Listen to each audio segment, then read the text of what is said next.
Lounès Matoub. Rebelle. Avec la collaboration de Véronique Tavo. À ma famille, à tous les militants de la cause berbère. Aux démocrates algériens assassinés. Et à tous ceux qui m'ont soutenu dans ces épreuves. Il y a des temps où l'on ne doit dépenser le mépris qu'avec économie à cause du grand nombre de nécessiteux. Chateaubriand. Premier chapitre. À 5 ans, j'ai failli mettre le feu au village. Ma première bêtise, j'ai presque envie de dire mon premier fait d'armes. Les conséquences auraient pu en être dramatiques. Ce jour-là, avec quelques copains de mon âge, nous jouions, en toute innocence. Sauf que la situation de l'époque ne se prêtait guère à l'innocence. Nous étions en pleine guerre d'indépendance et on ne parlait à l'époque que de maquis et d'occupation française. Ma mère n'avait pas le temps de me surveiller. Elle était seule avec ma grand-mère dans notre maison de Taourir Moussa, un village de Kabylie. Elles avaient beaucoup de mal à joindre les deux bouts. Ma grand-mère avait une force de caractère extraordinaire. C'était le pilier de la maison, qu'elle gérait et organisait. Elle devait aussi se sentir seule parfois, ses 3 fils étaient à l'étranger, dont mon père qui comme beaucoup de Kabyles, avait choisi la France. Il n'y avait pas de travail chez nous. Il envoyait à ma mère l'argent dont nous avions besoin. C'était l'essentiel de notre revenu. Enfant unique, ma sœur aînée l'année qui a suivi l'indépendance, j'étais, on l'aura deviné, turbulent. Ce que l'on appelle un gamin difficile. Seul homme dans un univers peuplé de femmes, j'étais gâté plus que de raison malgré nos faibles moyens, mais nous n'avions pas ou peu de jouets, sauf ceux que nous parvenions à nous fabriquer, il nous fallait être imaginatifs et inventifs. Il faut avoir vécu cette période pour mesurer la tension qui régnait dans nos villages de Kabylie. Si, pour nous, les enfants, cette guerre était une aubaine, puisque nous disposions d'une liberté presque totale, les adultes n'ayant pas le temps de nous surveiller, pour nos familles, pour les hommes surtout, c'était l'occupation, l'humiliation. Il y avait les maquisards. Il y avait les Français. Pour nous, la ligne de partage allait de soi, d'un côté les gentils et de l'autre les méchants. Je voulais être comme les adultes que je voyais conspirer à voix basse. Je les enviais. Je voulais jouer, aux grands, faire tout ce qui était interdit aux gosses de mon âge. J'étais un moudjahid. Un combattant, malgré mes 5 ans. Ce jour-là, donc, j'étais parti avec ma petite bande. Un peu à l'extérieur du village, il y avait 2 gourbis, ces sortes de cabanes faites de branchages et de chaumes que l'on trouve si fréquemment chez nous. Ils appartenaient à des voisins mais ma famille y entreposait du foin. Moi, j'avais l'habitude de m'y réfugier pour jouer. C'était ma cachette secrète. Une fois de plus, j'avais ramassé tous les mégots que j'avais pu trouver et, muni de ces précieux trésors et de quelques allumettes, j'étais allé avec un copain me cacher pour fumer. Dans l'un des gourbis où nous avons craqué des allumettes, le feu s'est déclaré, embrasant les ballots de foin, puis s'est propagé en menaçant le village tout entier. J'avais peur mais, en même temps, je ressentais une certaine fierté. Je venais sans nul doute de faire quelque chose d'important. En effet, les Français, notre village était encerclé par 3 camps de l'armée, ont aussitôt pensé à une provocation, une action des maquisards. Tout le village a été réuni, hommes, femmes et enfants, sur la place centrale. C'est à ce moment-là que je me suis rendu compte que j'avais fait une énorme bêtise. Je ne voulais pas me dénoncer.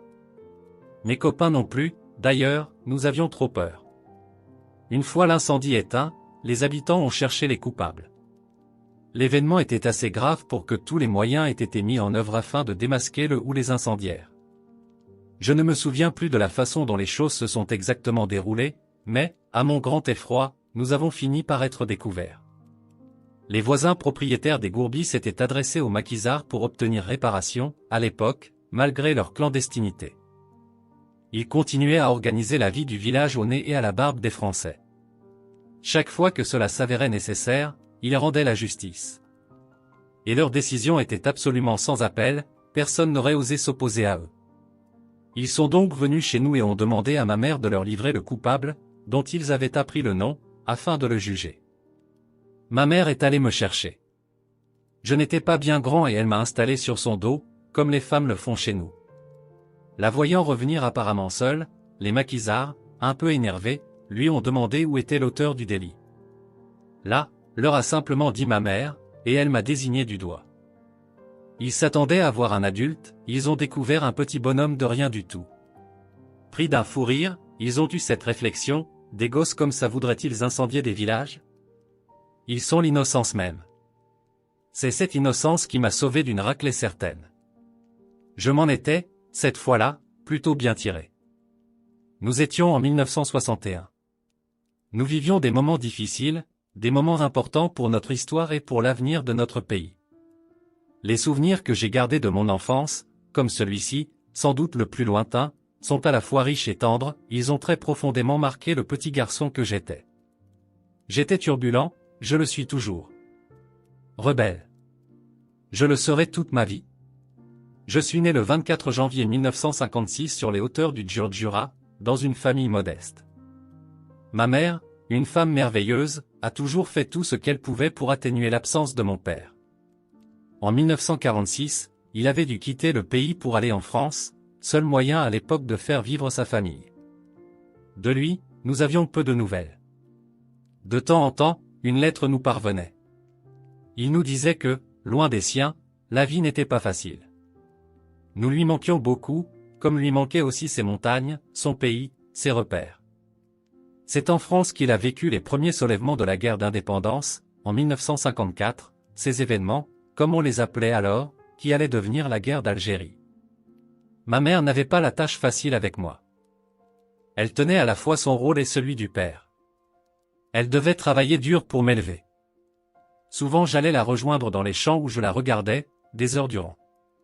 Je l'admirais profondément.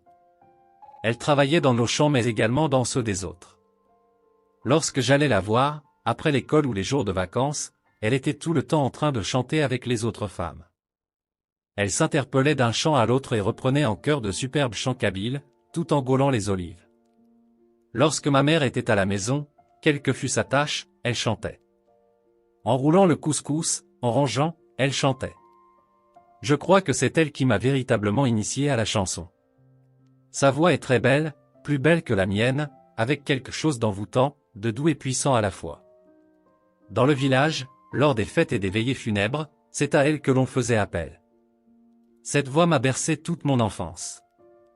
Ma mère n'est pas instruite, elle ne sait pas lire, mais elle compte divinement bien dans un langage d'une richesse étonnante. J'ai encore le souvenir des veillées, le soir au coin du feu. Ma mère éveillait mon imagination avec de merveilleux contes kabyles qui parlaient de sultans, de guerriers, de femmes superbes. Il y avait dans ces paroles comme une magie. Les mots étaient tout en subtilité, en nuances, et ces contes devenaient de véritables poèmes. Pour elle, qui n'a jamais pu aller à l'école, l'instruction, la mienne, était essentielle. Il fallait que j'obtienne ce savoir, cette éducation qu'elle aurait tant souhaité avoir. Elle voulait que je sois savant, ce serait sa revanche. Bien sûr, pour moi comme pour beaucoup de garçons de mon âge, apprendre était loin d'être ce qu'il y avait de plus important dans la vie, je passais plus de temps dehors, dans les champs, à jouer avec mes copains, que dans la salle de classe. J'avais fait de l'école buissonnière un art de vivre. D'ailleurs, j'avais décidé une fois pour toutes que l'enseignement scolaire n'avait rien à m'apporter, qu'il n'était pas pour moi. Le seul fait de m'ennuyer ferme en classe suffisait à me faire détester l'endroit. Pourtant, je dois reconnaître qu'à l'époque l'école avait un sens. On y dispensait un véritable savoir. Celle de mon village, construite à la fin du siècle dernier, était de pur style colonial. Aujourd'hui encore, c'est l'une des plus vieilles de Kabylie. La première fois que j'y ai mis les pieds, début 1961, je n'avais pas encore 6 ans. Ma grand-mère, me trouvant assez mûr, était allée voir les instituteurs pour leur demander de me prendre dès que possible. Comme elle voulait absolument qu'ils m'acceptent, elle allait généralement les voir avec des sacs pleins de provisions. Au bout d'un certain temps, ils ont fini par dire oui et ce fut ma première rentrée, à la grande fierté de ma grand-mère et de ma mère. Moi, cela ne m'arrangeait pas du tout. Dès le début j'ai éprouvé un sentiment d'emprisonnement. L'école m'était une sorte d'esclavage et, alors que je voulais mon indépendance, que je rêvais de liberté, je me retrouvais enfermé, contraint de rester assis des heures durant. Je voulais qu'une chose, être dehors. Je faisais donc l'école buissonnière tout le temps. Les maîtres venaient à la maison pour se plaindre. J'étais puni. Pendant quelques jours, j'obéissais. Et je recommençais de plus belle. Toute ma scolarité s'est déroulée de cette façon, un véritable bras de fer. On était une petite bande. Sitôt sortis de la maison, nous cachions nos cartables et nous partions à l'aventure. Nous passions plus de temps à poser des pièges ou des lacets pour attraper des lièvres ou des étourneaux qu'à nous soucier de livres et de cahiers.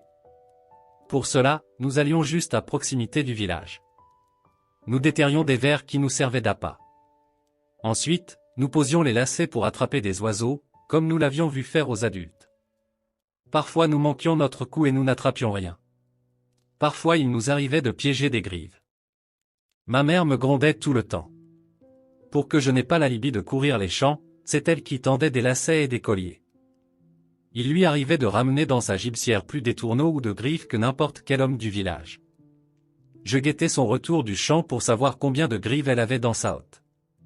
On les mangeait avec des haricots blancs et du couscous, un véritable festin dont on raffolait. Plusieurs heures avant de passer à table, nous nous en délections. Moi, déjà je regardais ma mère préparer les grives dans la cuisine, surveillant ses moindres gestes. Mes seuls bons souvenirs d'école me viennent des instituteurs de l'époque. Ils étaient français et connus sous le nom de Pères Blancs, sans doute parce qu'ils étaient toujours vêtus de blanc. C'étaient des religieux, des missionnaires catholiques, mais leur enseignement était laïque. Hors de l'histoire, au moment où ce livre allait être mis sous presse a eu lieu l'assassinat des Pères Blancs de Tizi Ouzou. Le meurtre de ces hommes aimés de tout m'a bouleversé. Le programme était le programme de la République, celui que l'on dispensait alors dans les écoles françaises. On nous parlait de l'histoire de France, évidemment, Vercingétorix, la Gaule, mais également des conquêtes liées à notre propre histoire. Les Pères Blancs nous faisaient lire des livres. Dans l'un d'eux, on parlait de Jugurtha, enchaîné puis emmené de force à Rome. Jugurtha, c'était notre histoire, celle de notre peuple, qu'on se racontait longuement le soir au coin du feu. Il était notre mythologie, nous connaissions ses aventures par cœur. Jugurtha était ce roi berbère qui avait osé défier l'autorité et l'oppression romaine. Pendant plusieurs années, il avait combattu héroïquement avant d'être trahi par Bocchus, son beau-père. Il avait alors été capturé par les Romains. Dans le livre qui racontait cette histoire de courage et de rébellion, il y avait de nombreux dessins et gravures. Je me souviens parfaitement, sur l'un d'eux, des traits de Jugurtha enchaîné dans sa cage. Ce dessin a été pour moi une sorte de révélateur. Pourquoi ce roi berbère, dont nous sommes les descendants, avait-il pu ainsi être humilié? J'ai ressenti à ce moment un profond sentiment d'injustice, une blessure presque personnelle. Ces émotions, ces interrogations je les dois, il faut le souligner, aux Pères Blancs. Aujourd'hui, je suis persuadé qu'ils ont joué un rôle actif dans ma prise de conscience identitaire. Non seulement la mienne, mais aussi celle de nombreux enfants de ma génération, ceux qui ont eu la possibilité de suivre leur enseignement. C'est sans doute grâce à eux que j'ai pris conscience de la profondeur de mes racines kabyles. Ils ont à leur façon contribué au refus d'amnésie de toute notre société. C'est sans doute à cause de cela que le pouvoir algérien, à maintes reprises, a essayé d'amalgamer la question berbère avec la présence des Pères Blancs. On a souvent affirmé que le berbère est la création du colonialisme. C'est faux historiquement, et très injuste envers ces religieux qui n'ont jamais essayé de nous imposer le moindre endoctrinement. Ils nous parlaient de valeurs morales, nous avions des cours d'instruction civique mais jamais religieuses.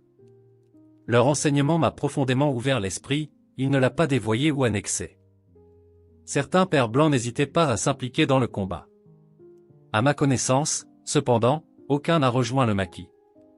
Ils combattaient à leur façon le colonialisme en nous enseignant, à nous jeunes Kabyles, les principes élémentaires de la République, des notions aussi fondamentales que la démocratie et la laïcité. À l'école, l'enseignement était en français. Nous n'apprenions pas l'arabe, ni le berbère d'ailleurs. Nous n'étudions pas non plus le Coran. Il y avait bien des endroits, des écoles privées qu'on appelait les zaouïas, où il était possible d'apprendre l'arabe et de suivre des cours d'instruction religieuse. Je n'y suis jamais allé. Ça ne m'intéressait pas. Je n'allais pas à la mosquée, sauf peut-être au moment du carême. J'essayais de prier, sans comprendre ce que je disais. Pour moi, la chose était évidente, je parlais kabyle, c'était ma langue maternelle et j'apprenais le français à l'école. C'était tout. Chez nous, jamais personne n'a été obligé de prier. J'ai vu parfois des vieux, des femmes prier, y compris dans ma famille. Mais la prière se faisait d'une façon naturelle, selon les convictions de chacun et à sa manière. Cette liberté a toujours été respectée. Pas besoin d'avoir le Coran sous les yeux ou entre les mains pour se rapprocher de Dieu. Chez moi, en tout cas, les choses se sont toujours déroulées ainsi. Pour en revenir aux Pères blancs, la plupart d'entre eux parlaient kabyle. Ils avaient le plus grand respect pour notre société. Ils nous aidaient beaucoup, nous, les enfants, mais aussi les adultes, nos mères, nos pères. Dans un village voisin du mien, il y avait une communauté de sœurs blanches. Lorsqu'une femme était enceinte ou sur le point d'accoucher, c'était elle qui la préparait à son futur rôle de mère et qui l'aidait pendant l'accouchement. Ces sœurs blanches avaient une fonction sociale importante. Elles apprenaient aux filles à coudre, à tisser, à broder, tout cela dans le respect de nos traditions. Il ne faut pas oublier non plus que ce sont eux, les Pères blancs et les Sœurs blanches qui nous ont permis de préserver une partie de notre mémoire. Après l'indépendance, certains sont restés en Kabylie. L'identité berbère a continué d'être niée par le pouvoir algérien. Tout ce qui pouvait représenter la berbérité était suspect. Notre tradition, notre culture, jugée subversive, était essentiellement orale et rien n'était fait pour en assurer la transmission et la survie. Ce sont les Pères blancs qui ont permis les premières publications de dictionnaires. Sur le plan lexicographique, ils ont fait un travail énorme. La société kabyle, dans son ensemble, leur doit beaucoup. Dans la période qui a précédé l'indépendance, pendant les dernières années de la guerre, certains Pères blancs ont été surpris à aider des maquisards.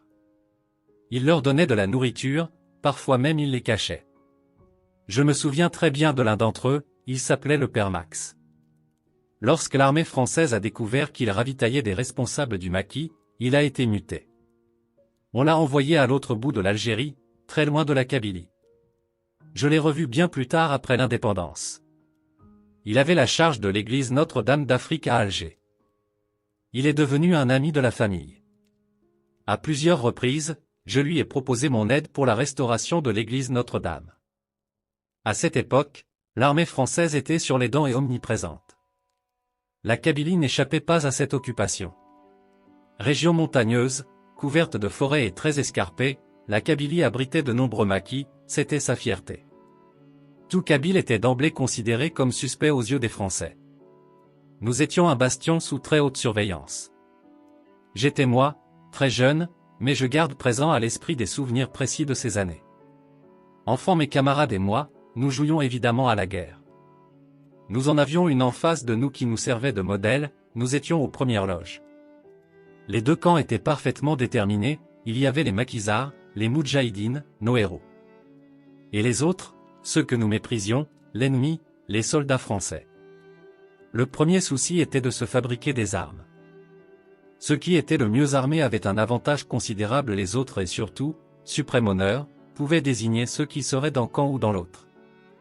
Moi, je voulais toujours être maquisard, parce que pour moi c'était toujours ceux qui gagnaient. Nos références étaient évidemment le FLN, ou plus précisément l'ALN, l'Armée de Libération Nationale. On voulait tous en faire partie, d'où d'interminables et rudes bagarres pour désigner les membres de chaque camp. Nous fabriquions nos mitraillettes avec des morceaux de bois ou de roseau, ou tous les morceaux de ferraille que nous pouvions récupérer. Et on se battait.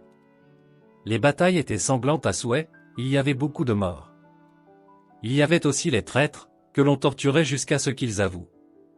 Rien n'était plus passionnant que d'écouter les conversations des adultes, les détails qu'ils donnaient sur la guerre.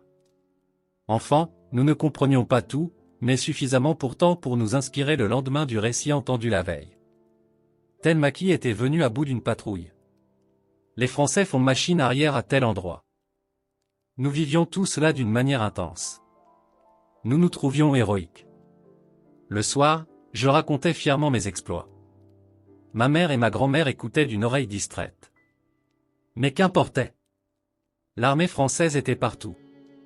Dans mon village, à Taourir Moussa, il y avait 3 postes militaires. Le premier installé à l'entrée du village, le second au centre, le dernier, enfin, à la sortie. Tout était minutieusement contrôlé, les passages soigneusement vérifiés. Mais, enfant, je n'ai pas le souvenir de la moindre agressivité ou violence de soldats français contre moi ou l'un de mes camarades.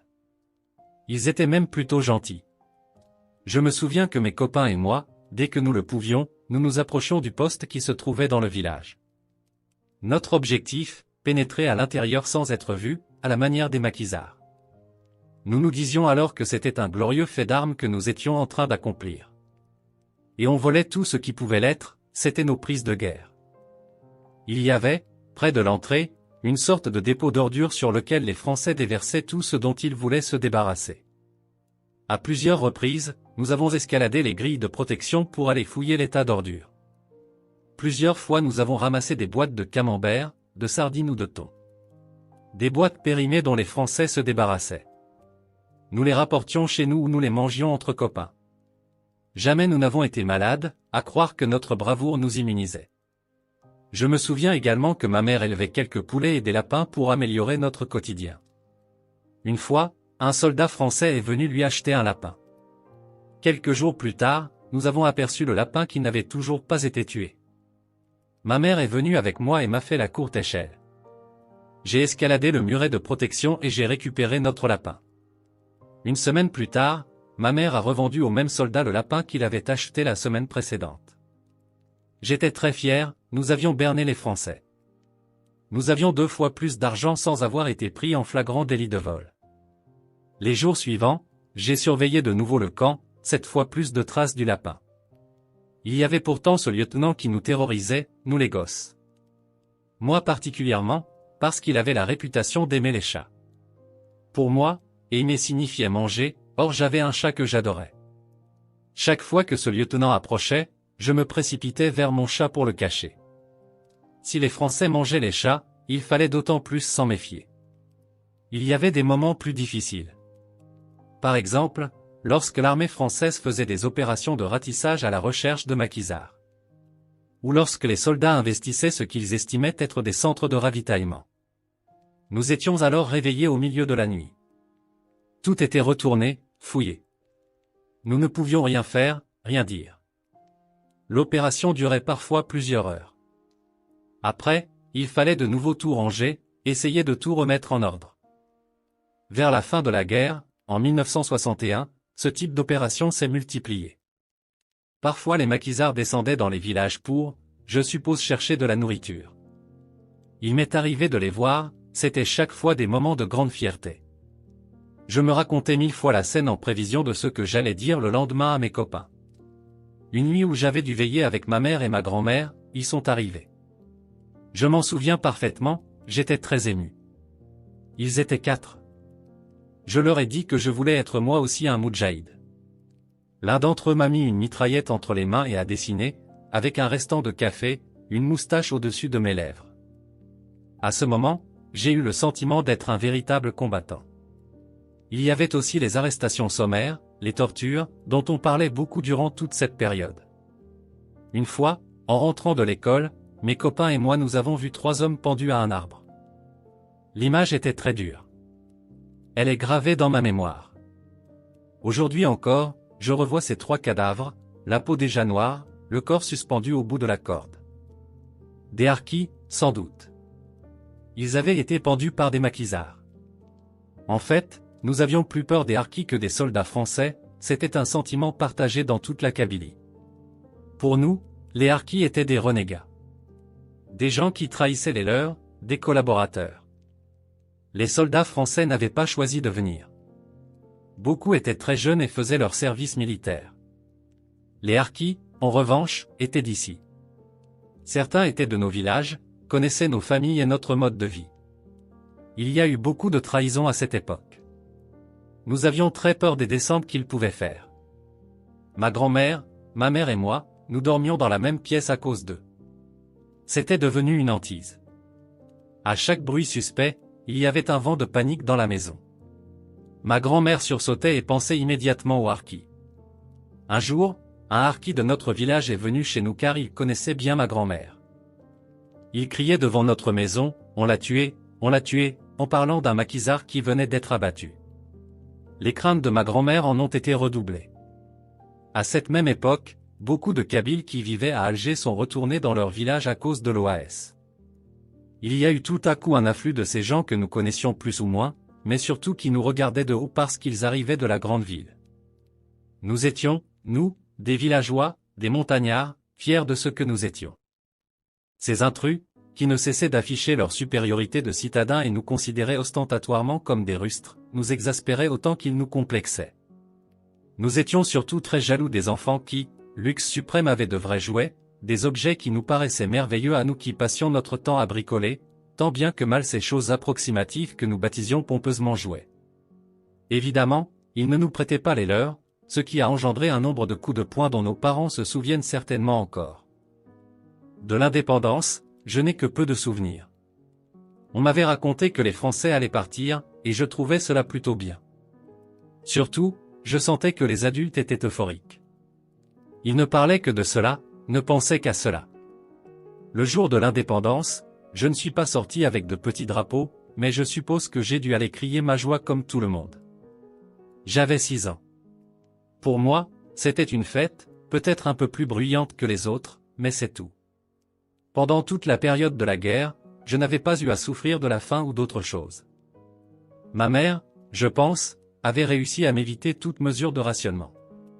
Je ne sais pas comment elle a fait, parce que j'ai appris plus tard que, pour beaucoup de familles, la guerre avait été synonyme de misère.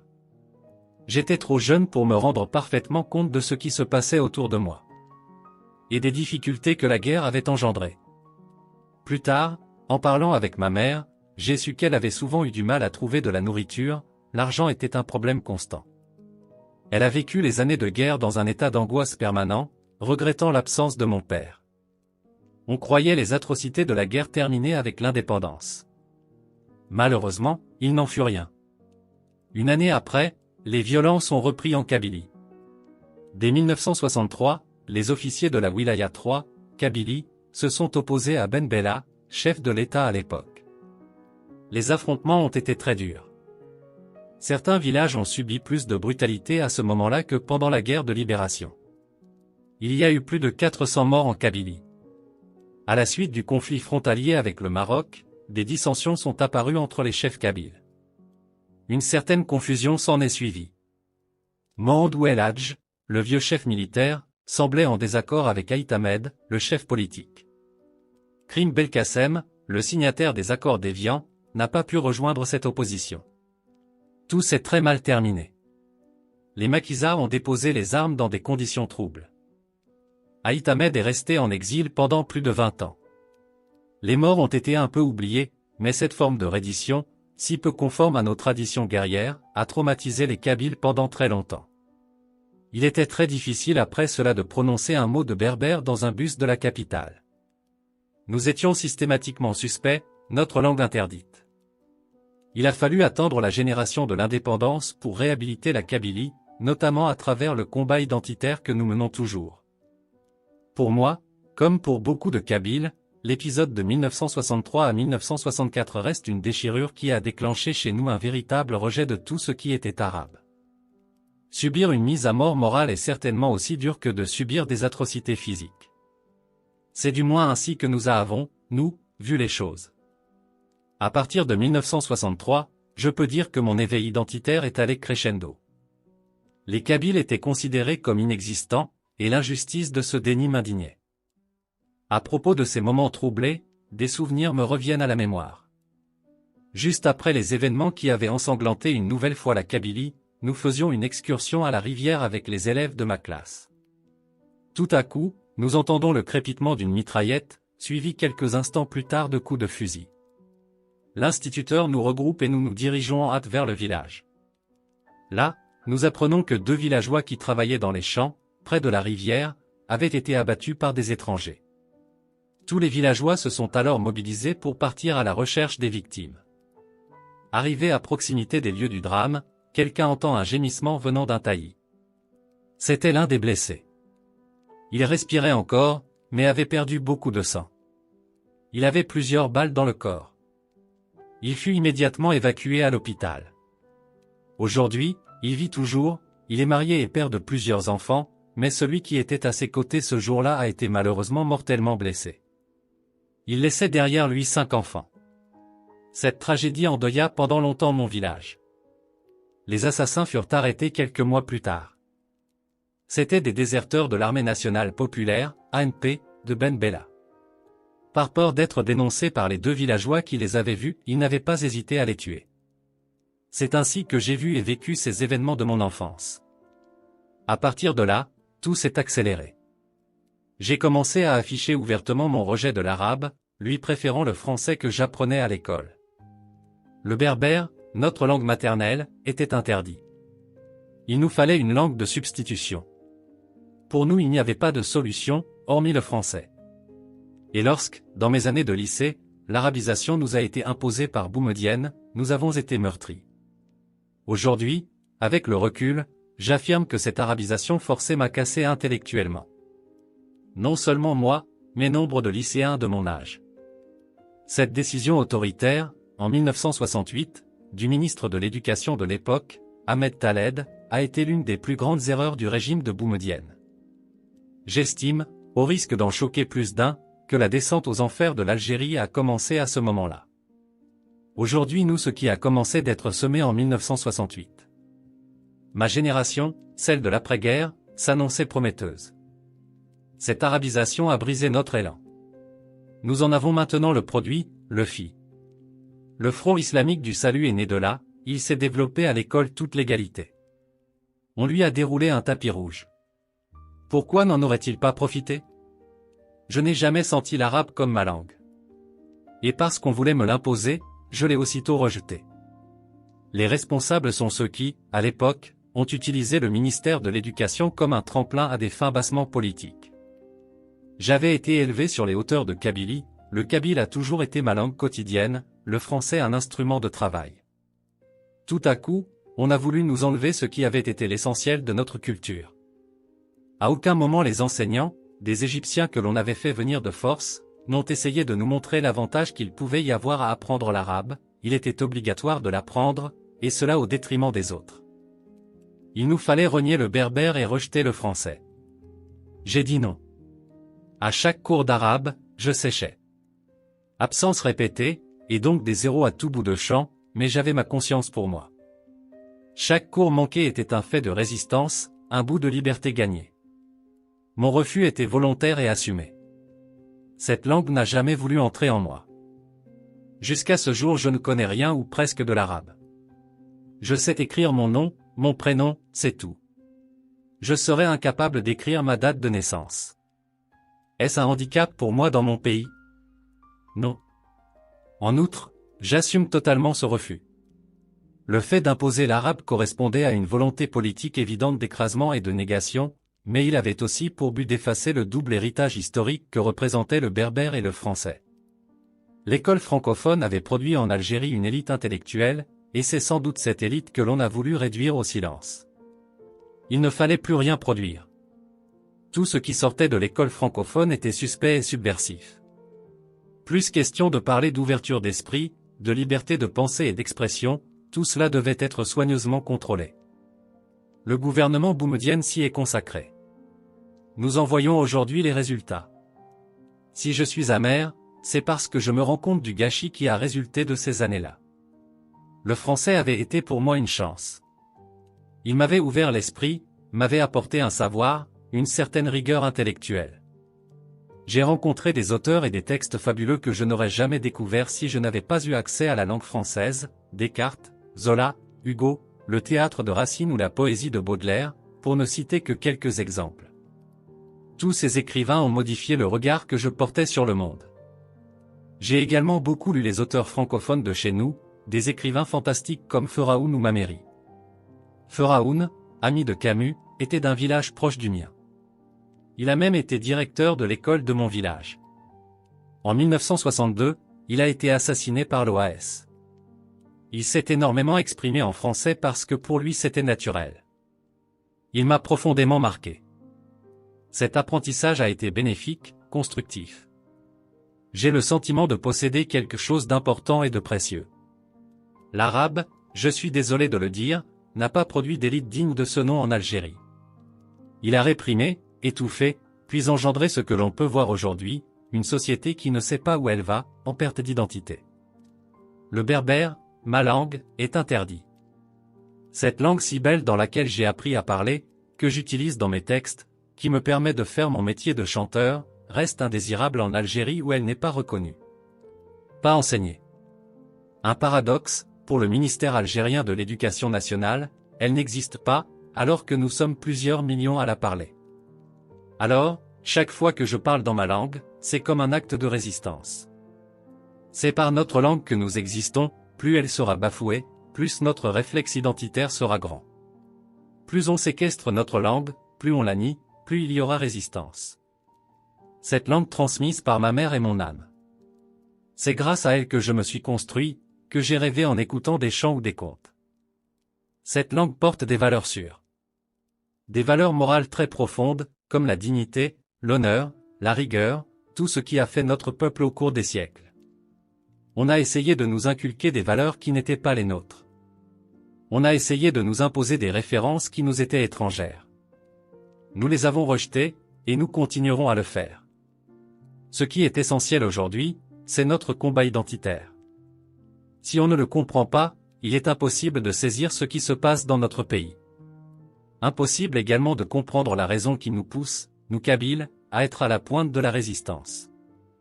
Nous avons subi l'oppression, la répression et de nombreuses conquêtes, celles des Romains, des Turcs, des Français, des Arabes.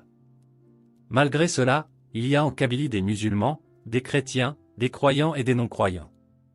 Nous n'avons jamais rejeté l'islam, nous l'avons adapté à nos traditions. Même si cela doit déplaire à certains, c'est la réalité. Un de nos dictons résume parfaitement notre position, celui qui mange ce qu'il n'a pas désiré, le trouvera fatalement aigre au goûter. Aujourd'hui, nous voulons avoir le droit de choisir. C'est même l'enjeu essentiel. Comme mon enfance, mon adolescence a été difficile et ma scolarité mouvementée. Il ne pouvait en être autrement.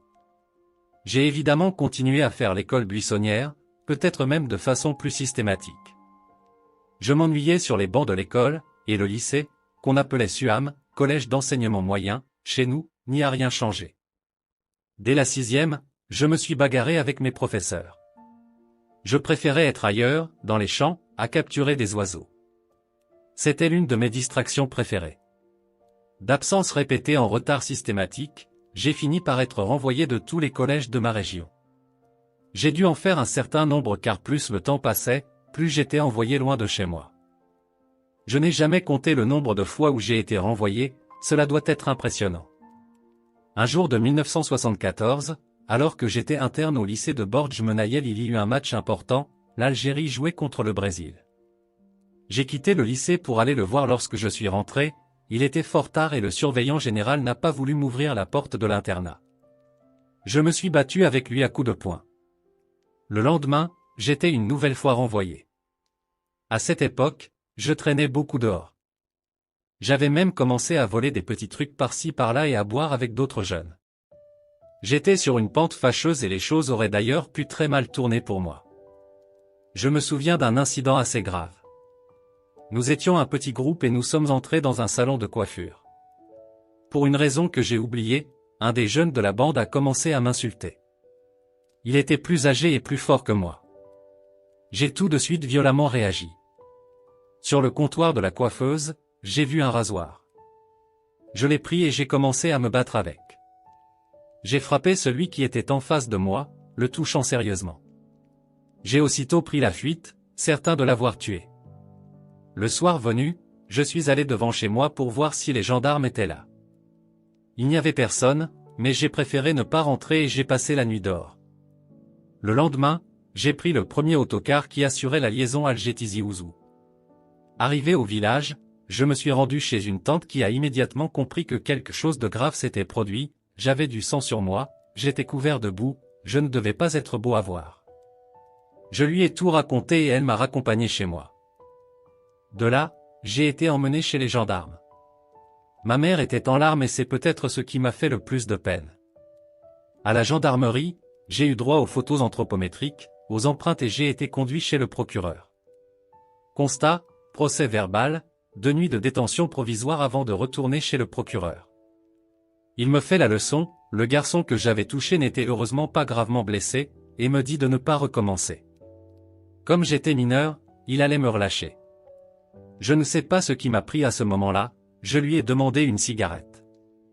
Choqué, abasourdi par cette impertinence, sa réaction a été immédiate, il a aussitôt appelé les gendarmes en faction devant sa porte et j'ai été conduit en prison. J'y suis resté 1 mois. 1 mois ferme pour avoir osé demander une cigarette à un juge, c'était quand même un peu démesuré. Mineur, j'ai été incarcéré avec des majeurs. Dès mon arrivée, un père de famille m'a pris sous sa protection. Il purgeait une longue peine dont je n'ai jamais connu la raison. Il partageait avec moi la nourriture que ses enfants lui apportaient chaque jour.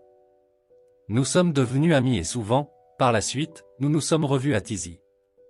J'ai appris il y a quelques semaines qu'il avait été assassiné par des intégristes, chez lui. Après ma sortie de prison, je me suis un peu calmé. Je revenais de loin et je n'avais surtout pas envie de recommencer l'expérience carcérale. Je voulais avoir un métier, quelque chose de solide. J'ai donc fait un stage de mécanique générale. J'ai réussi mon examen et j'ai enchaîné ensuite avec 6 mois d'ajustage. Aucun rapport, on le voit, avec la musique ou la chanson.